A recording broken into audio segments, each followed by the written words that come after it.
오늘은 지난 시간에 이어서 소비자의 변화 마지막 부분 짧게 정리하고 그다음에 소비자 행동의 분석으로 넘어가도록 하겠습니다. 스마트 시대의 소비자들을 요약해 보면 소비 트렌드 변화 전망이에요.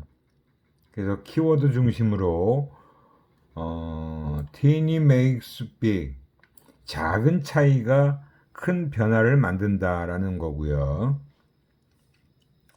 스마트해진 소비자들은 사소한 것까지 놓치지 않고 자신의 세밀한 느낌까지 SNS를 통해서 자기의 지인들에게 전달하는 거죠. 그죠? 그런 어떤 SNS를 통해서 페이스북이나 인스타그램 이런 데 보면 그런 사소한 것들도 사진을 찍거나 하면서 그런 것들을 다른 자기 친구들한테 알리는 그런 행동들을 많이 해요. 오픈 앤 하이드, 개방하되 감춰라. 모든 것을 개방하고 공유하는 시대. 자신들의 소소한 일상을 소셜미디어를 통해서 공개하고 다른 이와 공감하기를 원한다. 이것도 지금 한참 우리가 하고 있는 일이잖아요. 그죠? 어디 식당에 가서 맛있는 걸 먹는데 그걸 사진을 찍어서 SNS에 올리고 하는 그런 행동들이 아주 일반화된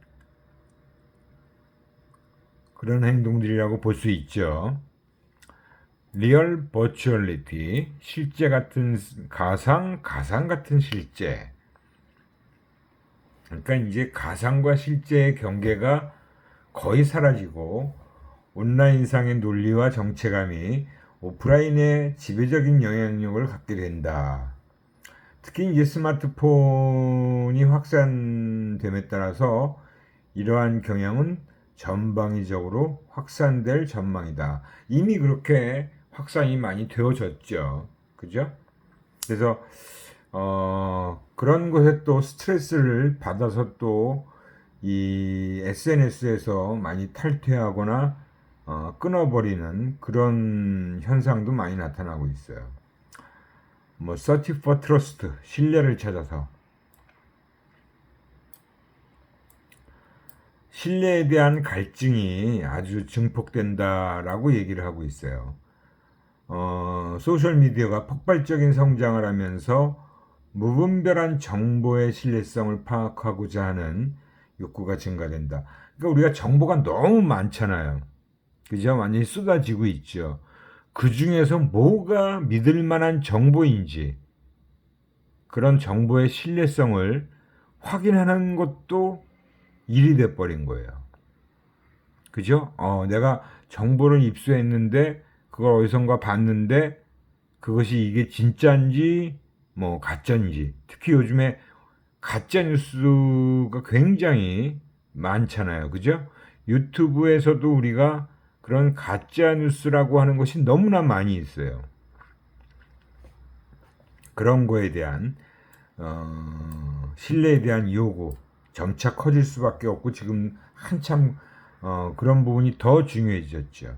우리가 한동안 또 인증샷이라는 것도 많이 찍었죠. 선거 때 보면 투표장에서 투표장 안에서 하면 안 되지만 투표장 밖에서 내가 나 지금 방금 투표했다 하는 인증샷 그런 것들 인증마크, 인증코드와 같은 확인 행동이 증가한다라고 볼 수 있어요.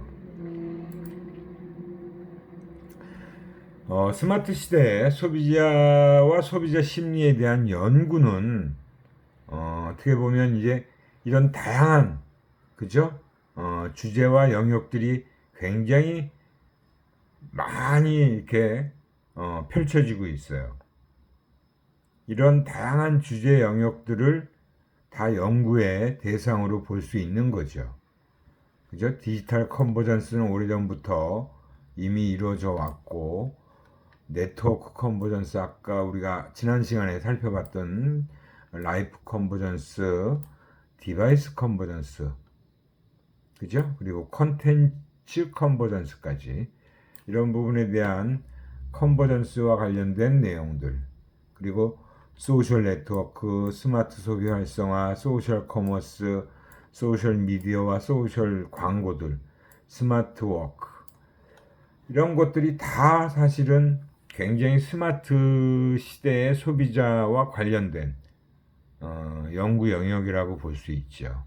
그런 어떤 주제를 보면 개방과 참여, 감성 중시, 스마트 세대 부상, 올드 세대의 텍 스트레스, 기술, 신기술에 대한 스트레스를 받는다는 거죠. 개인주의 가속화, 집단지성, 프라이버시 문제, 이런 것들이 다 이 소비자 심리 연구에서 다루어질 수 있는 주제들이라고 보시면 됩니다. 그 스마트 시대의 소비 트렌드와 소비자를 분석하기 위한 어떤 새로운 접근은 우리가 뭐라고 말할 수 있느냐? 뭐 지금은 이제 정말 스마트폰이나 태블릿 PC 등과 같은 그런 것들이 우리 일상생활 속에서 굉장히 우리의 생활 구석구석까지 아주 파고 들었다고 볼 수 있죠. 아니 새로운 시대라고도 말할 수 있어요. 일상의 디지털화는 라이프 쉐어라는 새로운 마케팅 패러다임의 중심 개념이 등장하게 된 배경이다라고 얘기를 하고 있죠. 그래서 이제 이 라이프 쉐어는 뭐냐? 디지털 기술과 서비스는 이상적인 소비자와 브랜드 간의 관계를 어떤 업종의 어떤 브랜드라도 이제는 상상할 수 없었던 수준에서 실현할 수 있게 해주고 있으며, 이러한 마케팅 환경의 변화, 새로운 가능성을 반영해서 열성적인 브랜드 추종자의 양산을 지향하는 마케팅 신개념을 바로 라이프 쉐어라고 한다는 겁니다. 그러니까 라이프, 내 일상 생활이 아예 공유되고 있다라는 거죠. 많은 사람들하고. 특히 이제 물론 지인들을 중심으로 그렇게 되지만 지인들이 아닌 사람들도 공유할 수 있는 부분이 많이 있다라는 거고요. 그래서 24시간 365일을 변화시키는 일상의 디지털화 전개 양상을 알 필요가 있다. 이러한 라이프 쉐어의 개념은 뭐 새롭다고도 볼 수 있지만, 기존의 라이프 스타일 조사를 기반으로 하여 셀프 다이어리, 자기 일기식으로 자기의 하루 일상을 기록해 놓은 생활 일기를 접목시켜서 소비자의 일상을 TPO에 따라서 타임, 플레이스, 오케이즌이죠.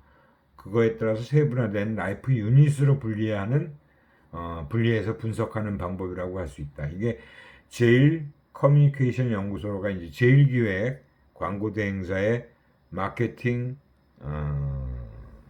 부서에 이 제일 커뮤니케이션 연구소라는 게 이런 연구를 하고 있는 거죠. 라이프 스타일을 중심으로 해서 많은 연구를 하고 있는 곳이에요. 정말 그 스마트 시대의 스마트한 소비자들은 빠른 속도로 이 스마트 시대를 우리는 맞이하고 있고, 그 속에서 이제 소비자들은 얼마나 잘 적응하고 따라가고 있는지, 변화의 핵심을 간과한 채 SNS라는 새로운 매체에만 현혹되어 있는 것은 아닌지, 이 변화된 세상의 근본적인 핵심을 이해하지 못하고 변화의 본질을 이해하지 못하면 시행착오를 계속 반복할 수도 있지 않을까라는 질문도 던져봐야 되겠죠. 뭐 인간 중심적인 사고에서 볼 때 온라인과 오프라인은 결국 모두 인간의 행동과 관련되어 있는 도구죠. SNS 마케팅을 펼치는 데 나타나는 문제는 인간과 인간 사이의 네트워크 중 오직 눈에 보이는 온라인상의 네트워크에만 너무 집중하고 있다는 것이 문제점이라고 할 수 있어요. 그러니까 뭐 소셜 마케팅이라는 것도 결국은 인간의 행동을 이해해야 될 필요가 있고, 인간의 행동을 좌우하는 뇌에 관해서도 이해할 필요가 있다. 그래서 우리가 뉴로 마케팅, 그죠? 뇌과학과 관련된 분야가 또 이 마케팅과 접목이 많이 되고 있다라고 볼 수 있죠.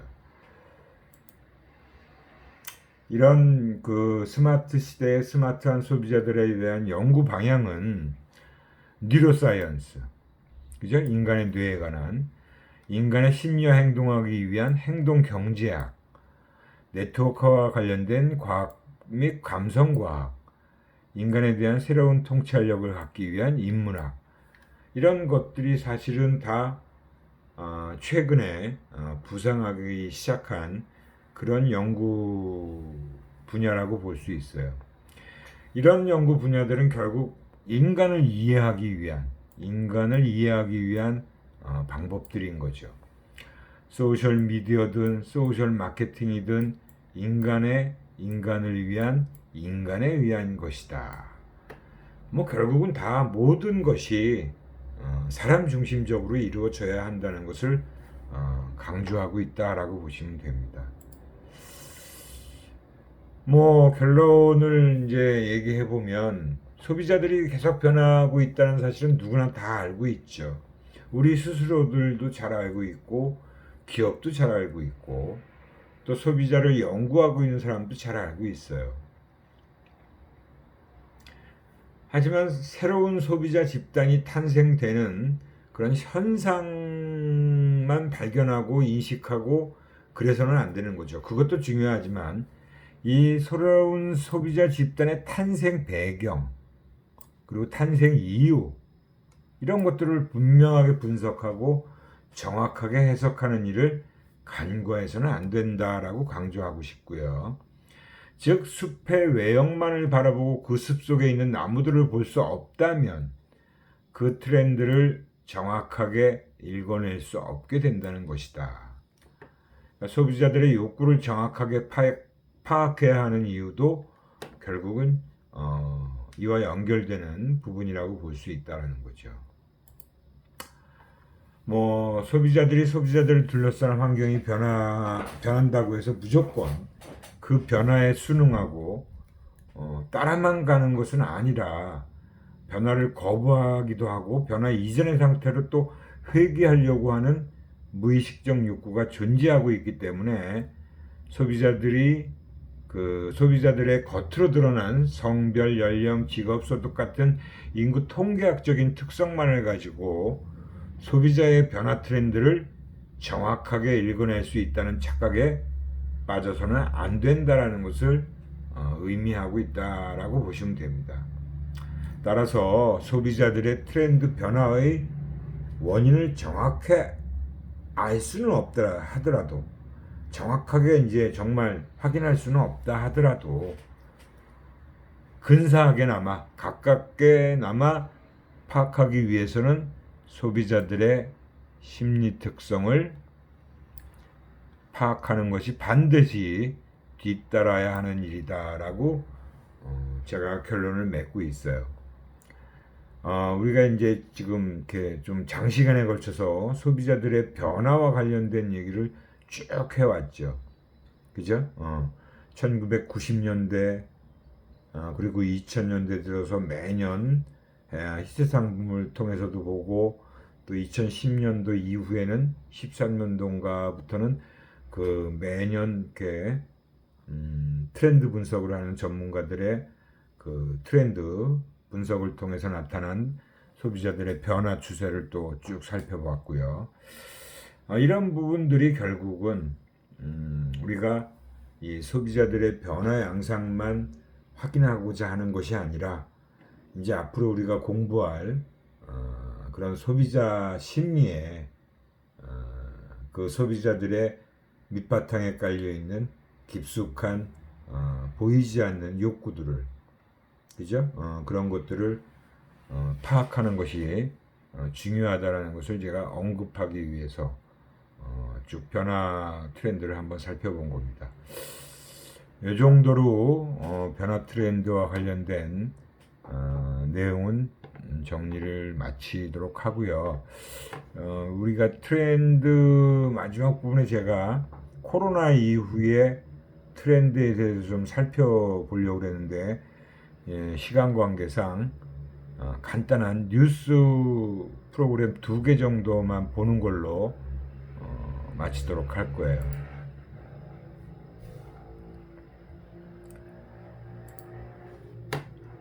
유튜브에 코로나 이후에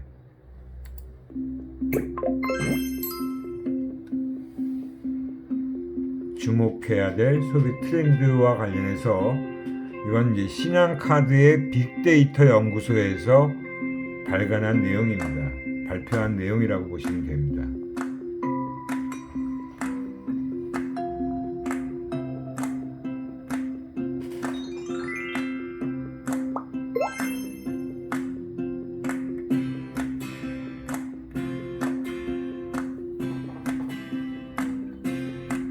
첫 번째가 바로 스위칭 온라인이에요.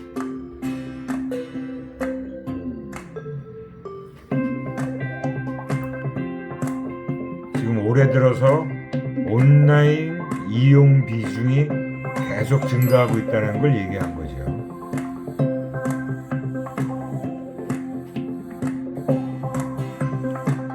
두 번째 키워드가 홈 라이프 소싱이라고 하는 겁니다.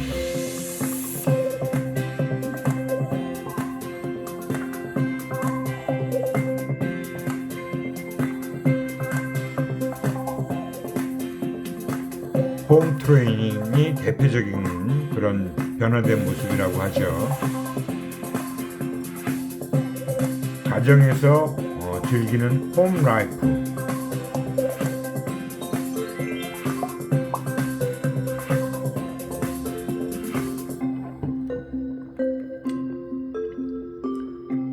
세 번째 키워드가 ongoing health.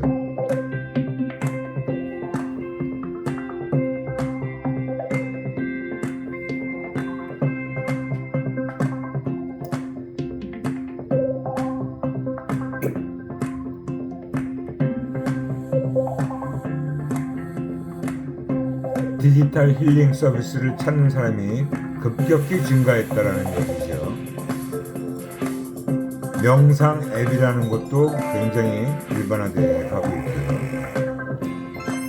체인징 패턴, 소비의 패턴이 많이 변화하고 있다는 걸 보여주는 거예요. 온라인 소비가 확산된다.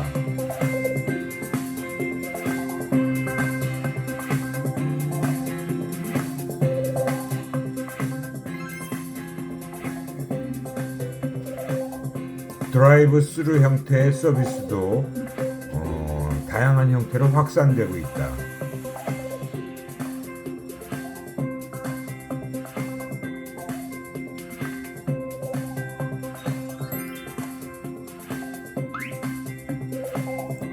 그 다음 knowing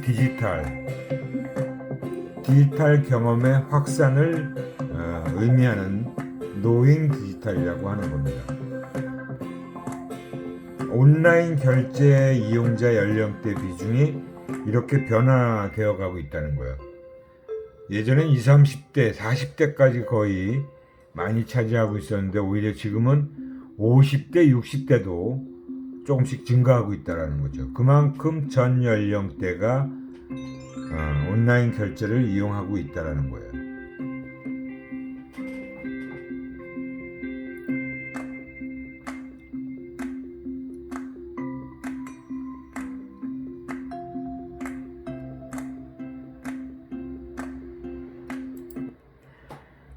코로나19로 인해서 소비 생활의 패러다임을 이렇게 5가지로 살펴봤고, 이게 이제 물리적 거리두기, 사회적 거리두기라는 그 지금 상황에서 디지털화로 나타난 패러다임의 변화는 사실 누구도 예상하지 못했던 급작스러운 변화다라고 얘기를 하고 있는 거죠.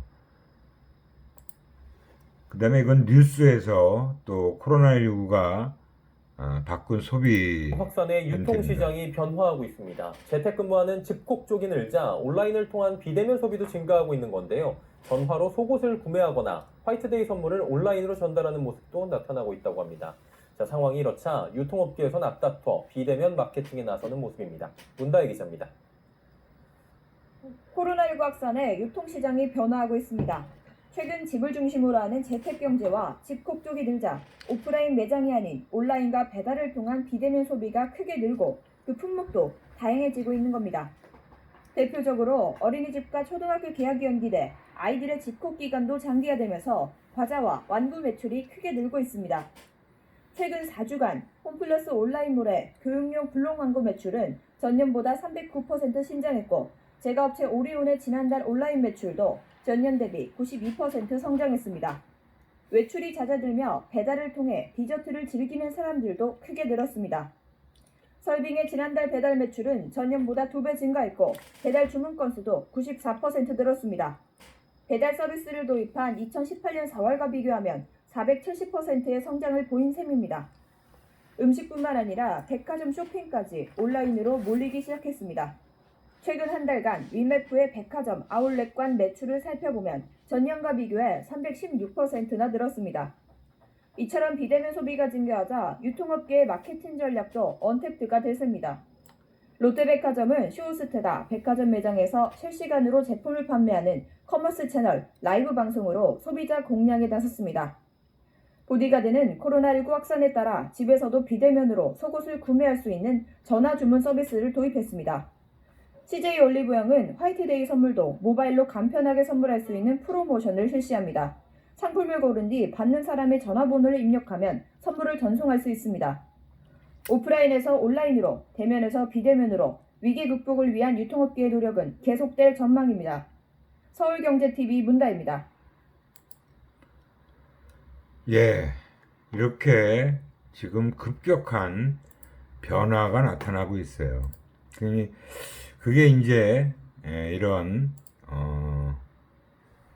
코로나19로 인한 완전히 비대면 사회로의 아주 빠른 전환으로 인해서 나타나고 있는 현상이죠. 아마 여러분들도 직접 다 체험을 하고 있잖아요. 그죠?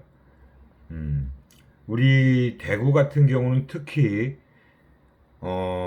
지난 3월 2월 말부터 3월 4월에 지금 확산되고 있는 것보다 훨씬 더 큰 그 위험을 이미 겪었어요. 그때 아주 강력한 거리두기로 인해서 대구 시내 모든 그 상가가 거의 문을 닫고 사람 통행도 거의 없다시피 할 정도로 그랬잖아요. 그래서 이미 이제 우리는 대구 시민들은 굉장히 익숙해져 있고 마스크도 철저하게 다 잘 쓰고 있잖아요. 근데 이제 서울은 지금 이제 오히려 뭐 난리가 났죠. 그죠? 그래서 이제 지금 그러한 그 강력한 거리두기, 사회적 거리두기 2.5단계를 지금 경험하고 있어요. 하여튼 뭐 우리 그 대구에 살고 있는 우리 여러분과 저 같은 경우는 뭐 이미 내성이 좀 어느 정도 나타나고 있다라고도 볼 수 있죠. 그죠? 그래서 코로나19 이후에 소비 패턴이 지금 아주 또 급격하게 많은 변화의 모습을 보여주고 있어요. 이것도 또한 우리가 연구해 봐야 될 그런 분야가 아닌가라고 생각을 합니다. 이어서 소비자 심리학 개관의 소비자 행동 분석 부분을 살펴보도록 하겠습니다. 소비자 행동을 연구하는 그 의의는 뭔가, 또 소비자 행동 연구라는 건 도대체 무엇인가? 사실은 뭐 우리가 이미 다 알고 있는 그런 부분이라고 볼 수 있어요. 기업의 마케팅 활동에 대한, 그죠? 마케팅 활동에 대한 소비자들의 반응을 연구하는 분야다. 소비자 행동을 분석하고 이해하는 것은 소비자가 욕구 충족을 위해 제품이나 서비스를 언제 어디서나 어떻게 구매하고 평가하고 기업의 마케팅 활동에 어떻게 반응을 보이는지를 파악해서 효율적 마케팅 활동에 필요한 정보를 수집하고 마케팅 전략에 활용하고자 하는 것이다. 그게 이제 소비자 행동을 분석하는 의의라고 할 수 있죠.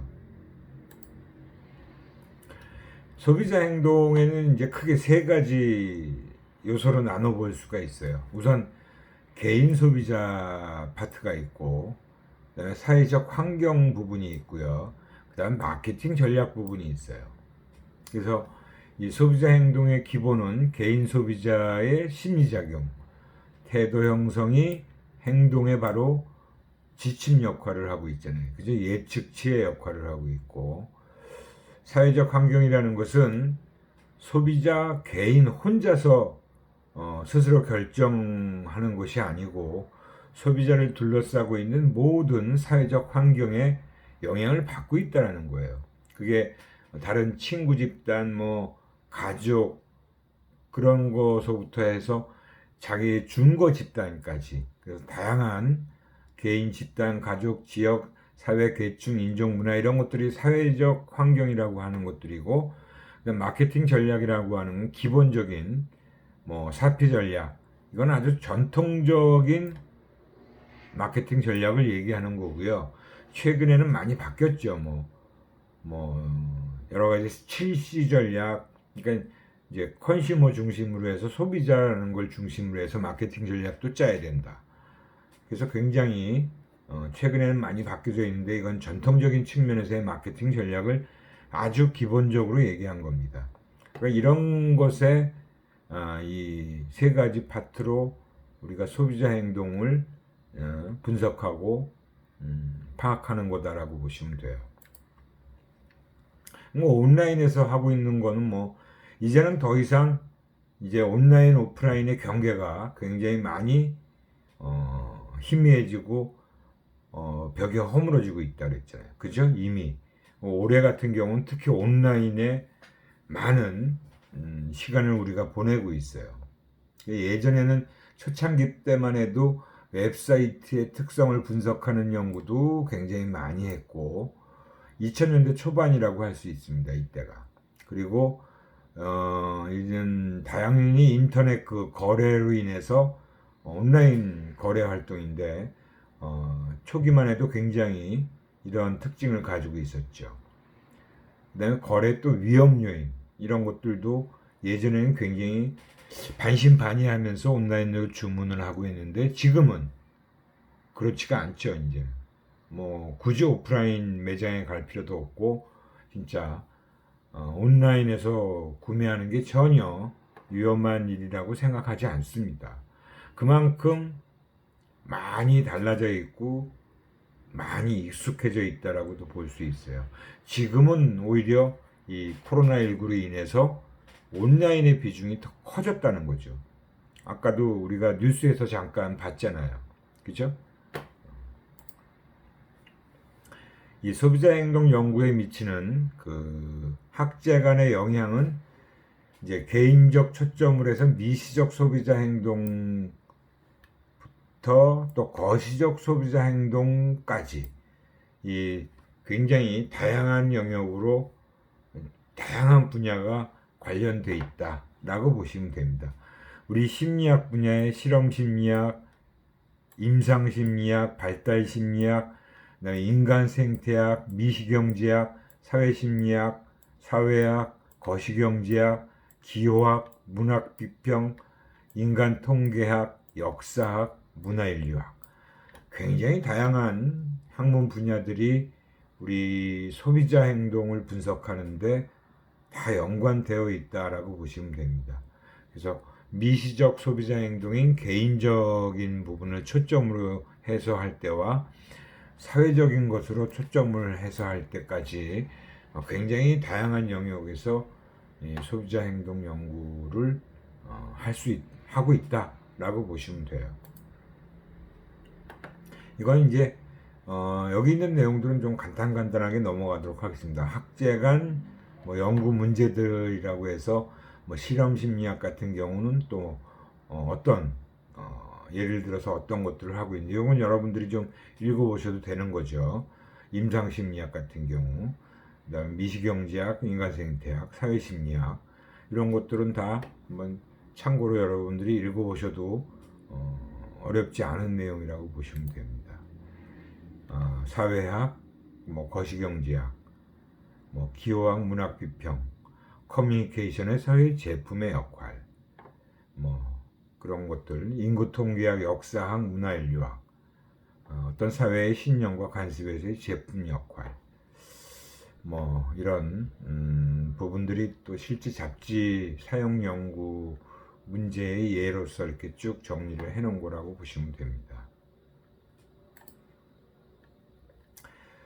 마케팅 전략에 미치는 소비자의 영향을 이제 살펴봐도 마케팅 환경 변화도 또 엄청나게 많이 변해 있죠.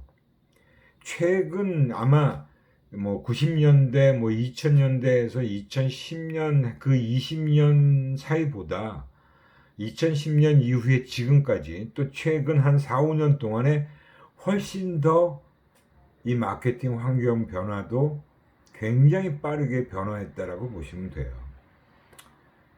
그 중에서도 이제는 이런 어떤 데이터를 중심으로 해서 의사결정 지원 시스템을 기본적으로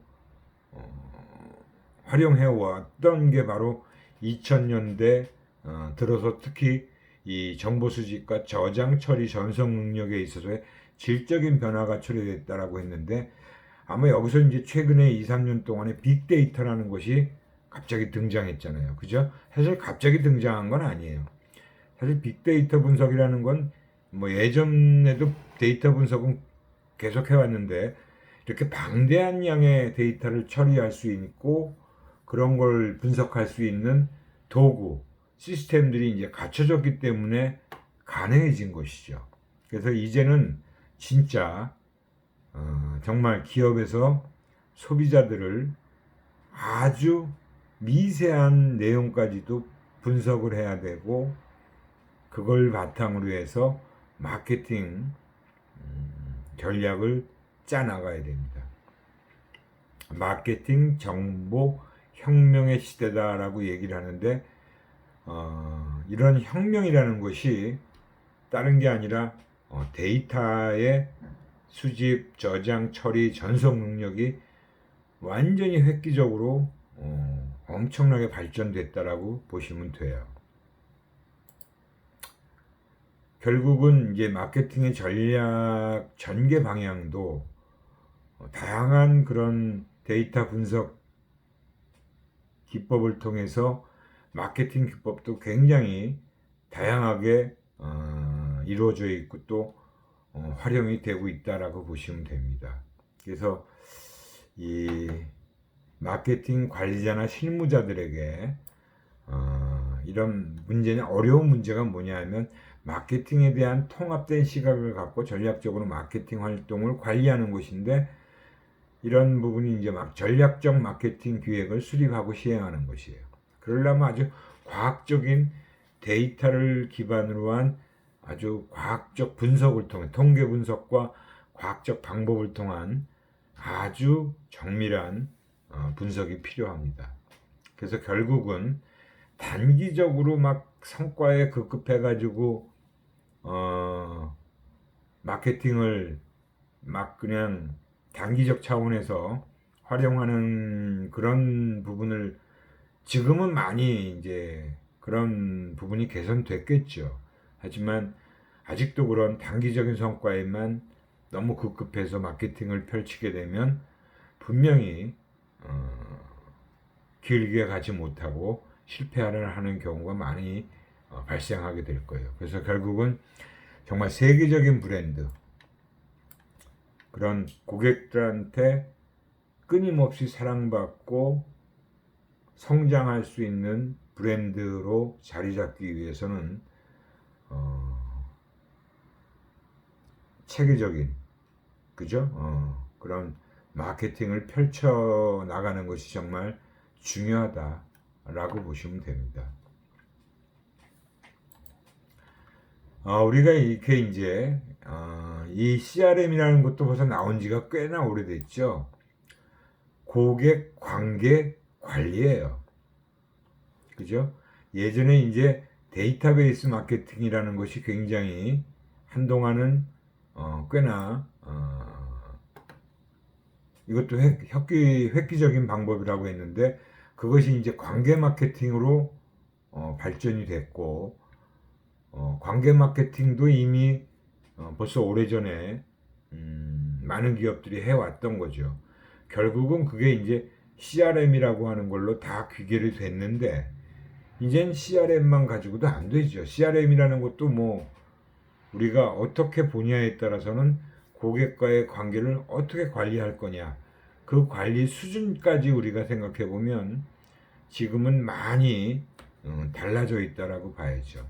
그래서 고객 관계 관리가 결국은 관계 마케팅을 펼치는 거에 가장 기본적인 목표가 될 수 있는데 고객과의 관계라는 것도 아주 정교하게 그죠? 충성 고객을 만드는 작업을 잘해야 되고 이제는 정말 중요해진 것들이 많잖아요. 그죠? 그리고 워낙 다양해졌고 브랜드도 많고 조금만 방심하면 어느새 변해 있는 것이 또 우리 환경이에요. 그렇기 때문에 이 소비자의 관계라는 건 한 번 관계 맺었다 그래서 그걸로 끝이다. 그 관계를 맺으면 그때부터 또 시작이잖아요.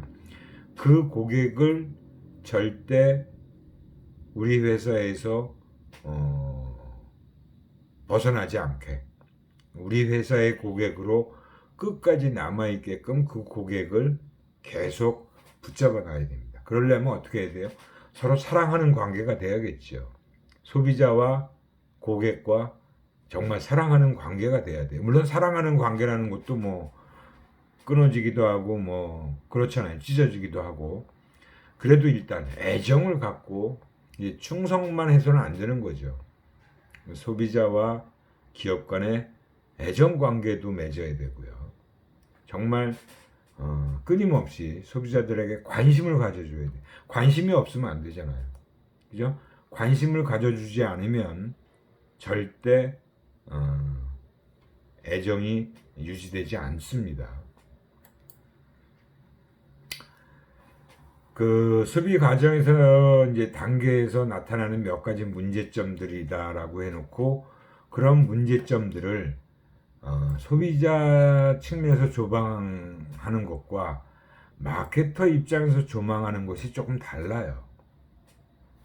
구매 전 문제는 뭐예요?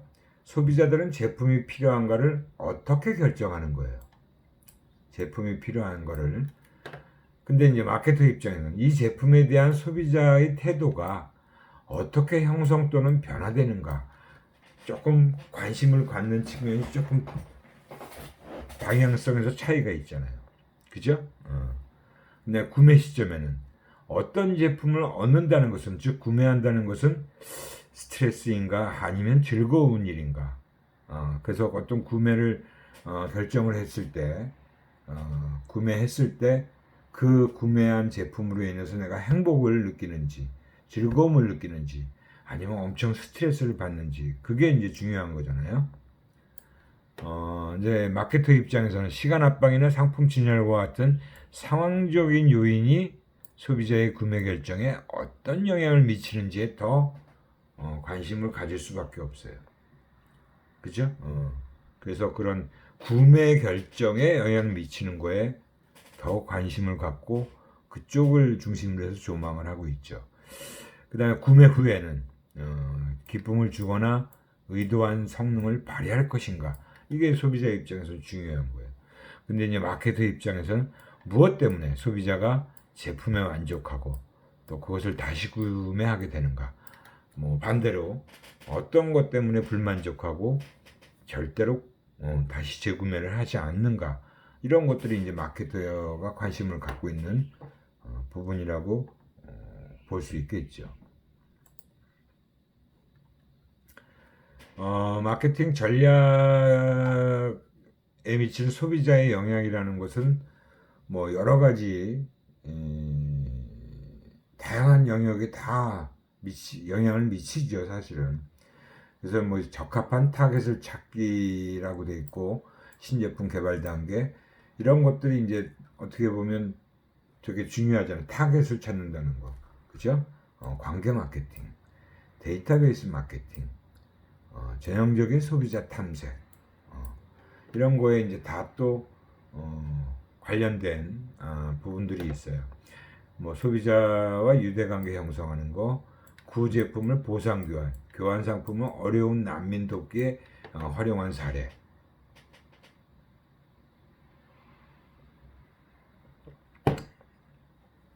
뭐 소비자의 구매 습관을 정밀하게 축적해서 데이터를 쌓아놓고 표적 마케팅을 위한 기초자료로 활용하는 것.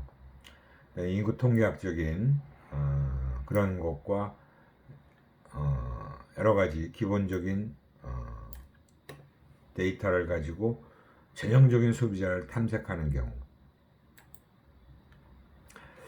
그래서 이제 소비자 행동 연구에 우리가 접근하는 방법을 좀 고민해 봐야 되고, 우리가 이제 앞으로 계속 배울 내용들이 이런 소비자를 어떻게 이해하고 또 어떤 연구 방법을 통해서 다양한 연구들이 이루어져 왔으며 그런 연구 결과들이 어떻게 전략에 활용되고 있는지, 이런 내용들을 우리는 공부하게 될 겁니다. 우리가 앞으로 이제 공부하게 될 내용들이 다 이런 것과 관련된 내용이죠. 소비자들은 과연 무슨 생각을 하고 있을까? 왜 태도와 행동이 다르지? 행동은 이렇게 하면서 분명히 태도는 또 이렇게 얘기했는데, 이런 부분. 소비자 행동은 보이지만 심리를 어떻게 알아내지?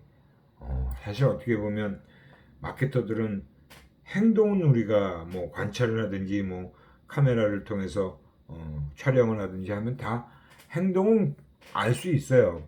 어떤 행동을 하는지. 근데 그 내면에 있는 소비자의 심리는 어떻게 파악해내느냐 하는 게 사실은 숙제겠죠.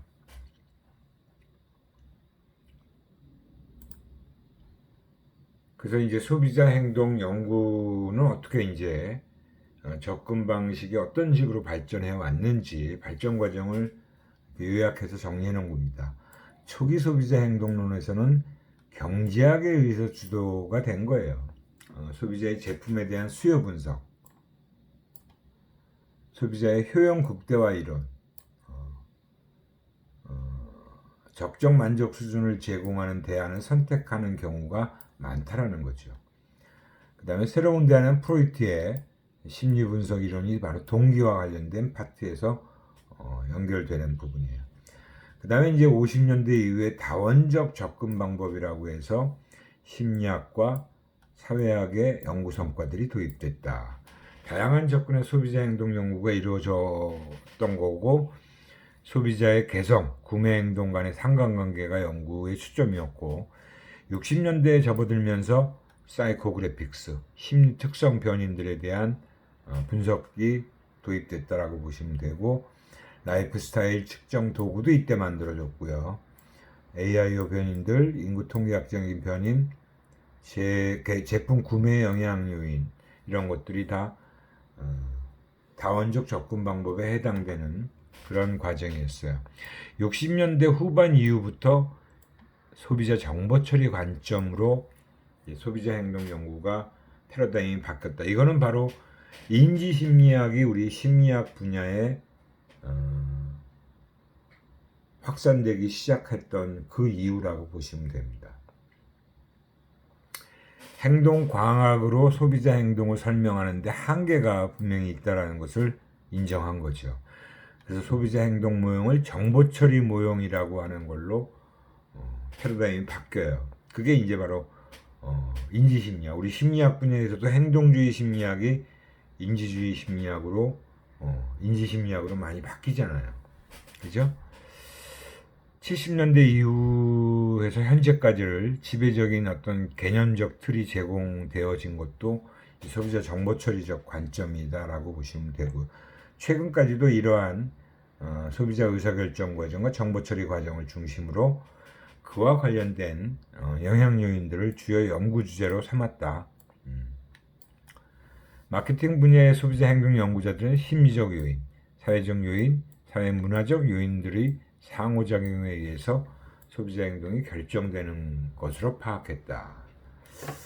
그 다음에 이제 80년대 이후, 1980년대 이후부터 이제 최근까지 어떻게 보면 뭐 이런 쾌락적, 경험적 소비자 행동 모형이 패러다임의 중심으로 자리 잡기 시작했다.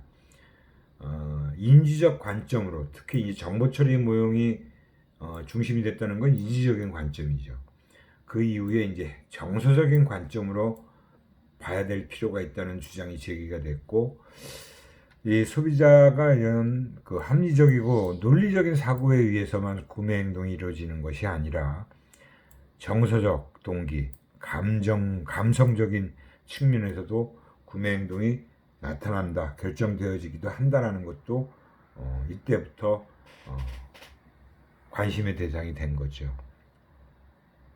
특히 쾌락적, 경험적 소비자 행동, 즐거움, 환타지 느낌, 뭐 주관적 상징물, 심볼, 그죠? 뭐 정보 처리적 관점과 비슷하지만 구매 동기나 평가 기준이 다른 거죠. 효용적 가치 대 상징적 가치, 실용적 기준 대 감성적 기준, 이런 것들로 좀 변화된 모습을 우리가 보이고 있고, 이제 최근 2000년도 넘어서부터 또 새로운 연구들이 또 많이 이루어지고 있어요. 그죠? 그래서 뭐 마케팅에서도 감성 마케팅 이런 얘기가 많이 나왔잖아요. 그 다음에 경험 마케팅, 그죠? 그런 것들이 다 어떻게 보면 이러한 행동 모형에 다 근거한 바탕을 이루고 있는 것이라고 볼 수 있죠. 이제 소비자 행동 연구 패러다임의 전환이 바로 실증주의에서 어떻게 보면 해석주의로 바뀌었다. 실증주의라는 것은 너무나 이제 합리성, 객관성을 기초로 예측을 목적으로 한 것인데, 해석주의는 뭐예요? 이해나 맥락을 중시하며 연구자의 주관적인 해석을 중시하는 그런 패러다임으로 바뀌어가고 있다라고 보시면 돼요. 그래서 이런 그 두 가지 조망의 차이를 좀 우리가 알 필요가 있다. 현실의 본질, 실증주의적 접근은 객관적이고 명백함에 유일한 것이다. 해석주의적 접근은 뭐야? 사회적으로 구성된 복합체다. 목표는 예언이라고 한다면 이쪽은 이해. 이런 시간 구애 없고 맥락과 관계가 없는데, 해석주의적 접근은 시간에 종속되어 있고 맥락, 의존이 중심이 되어 있는 거고요. 그 다음에 인과적 관점도 실질적 원인이 존재한다. 해석주의적 관점은 복합적, 동시적으로 형성된 사람들이다. 연구자를 연구 중인 현상의 한 부분으로 보고 이들과 상호적이고 협조적인 그런 식으로 우리는 접근해 가는 것이 바로 해석주의적인 접근이고, 연구자와 연구 주제 사이를 아예 분리시켜 놓고 별개다 라고 본 게 이제 실증주의적인 접근이라고 할 수 있어요. 그래서 이렇게 해서 우리가 소비자 행동 연구들이 어떻게 발전해 왔고, 또 어떤 관점으로 이루어져 왔고, 어떻게 변해 왔는지를 쭉 살펴봤습니다. 소비자 행동 분석은 좀 간단하게 살펴봤다라고 볼 수 있고요. 워낙 소비자 변화에 우리가 시간을 많이 좀 소비했기 때문에 이 정도로 소비자 행동 분석은 이 정도로 마치고, 다음 시간부터 또 새로운 진도에 들어가도록 하겠습니다. 예, 벌써 그래도 시간이 다 벌써 많이 갔네요. 수고 많이 하셨고요. 혹시 좀 제가 또 빨리 얘기하느라고 조금 여러분들이 잘 이해가 안 가는 부분이 있다면 질문 코너에 꼭 질문 올려주세요. 예, 수고하셨습니다. 다음 시간에 뵙겠습니다.